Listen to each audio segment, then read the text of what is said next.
Welcome to God's 5 Minutes with Pastor Ed Wilson. Reach him at GodsFiveMinutes@gmail.com.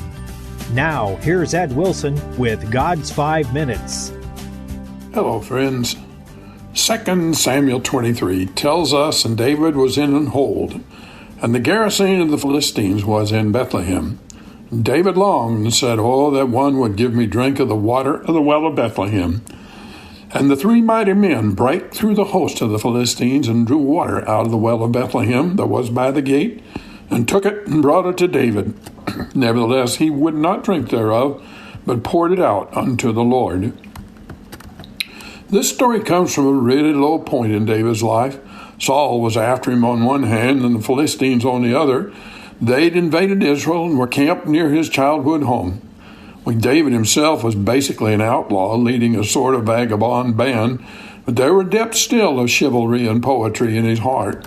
Sweltering in his cave in the fierce harvest heat, he remembered the old days when he had watered his flock at the well by its gate, or mingled with the people of the little town. The memories of boyhood rose up radiant before him, and as he dreamed again of home, the grim present, the perils that threatened his life, the savage rocks that lay everywhere about him made him long for the cool, sweet water of his youth. Whatever he said while thinking this way struck the hearts of some of his bravest. "Can't you just hear their conversation? That's our water, you know." And another, "I'm sick of those Philistines keeping us from the things that belong to us. I'm going to do something about it." Maybe none of them just looked at the other two. Without a word, picked up his weapons, with a terrible look on his face, started toward Bethlehem. The others knew what that meant. There was likely Philistine bloodshed that night, so the three slipped away from Adullam, brake through the host of the Philistines, and brought back water. Just as these warriors proved their courage and devotion with their actions more than their words, so David showed his respect for such true hearts and indomitable spirits. He paid them the ultimate compliment by sanctifying the water with the holiest thing he could. He thought it too precious for his lips, as he was only a man just as they were. He poured the sparkling water by sacrifice and selflessness, made too precious merely to satisfy his homesickness, out as an offering to God, who alone is worthy of such a gift. David's reception of the dearly bought sparkling gift was due to a noble impulse.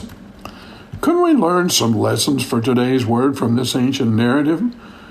We are not living in the cave of Adullam, but we each of us are sure to feel the longings and thirsts that sometimes force themselves into consciousness in every soul, both the stresses and demands of everyday life, rather, filled up as it must be with material and often shabby things, below the hardness into which life's pressures compress our surface nature. There lies a yearning for the cool water that is waiting close by the gates of our native home. Perhaps it would not be unjust to compare the self-sacrificing love these three heroes displayed to give David something to slake his thirst, to an even greater, more self-sacrificing love that considered not only the grand leaders among us, but every living person, our cravings, our inner longing for fulfillment, peace, for rest to weary spirits. Those men broke through the Philistine sentries. Jesus Christ has broken through the ranks of our soul's enemies to bring us the water he taught the woman at the well about, the water that can quench our longing forever. These men were willing to risk their health and give some of their time for their purpose. Jesus was not just willing, he laid down his life so you and I could have that water. And it is marvelous water indeed. We don't have to pour it out to glorify God. We can drink all we want of it, and in doing so only find that far from being a selfish act, drinking from heaven's well makes us more like Christ. Besides that, the spirit of self-sacrifice is in the water, for when we drink it, we feel impelled by great love to get our own pitcher full of Bethlehem water, take it to the thirsty world about us. Have you talked to God today? You have been listening to God's 5 Minutes with Pastor Ed Wilson. Reach him by email at GodsFiveMinutes@gmail.com. Tune in next time to hear more encouraging thoughts from God's Word on God's 5 Minutes with Pastor Ed Wilson.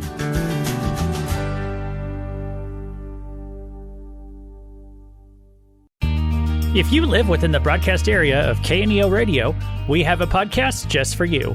The KNEO Community Connection keeps your finger on the pulse of what's coming up in the four-state area, telling you about upcoming events you don't want to miss, organizations in our communities doing great work, and conversations with the dynamic citizens who are behind it all. There's a lot going on around you that you don't want to miss. This is Luke Taylor. Join me each week as we talk about what's happening with the people who are making it happen. Brought to you by KNEO Radio 91.7 FM and the Sky High Podcast Network. Subscribe today wherever you get your podcasts.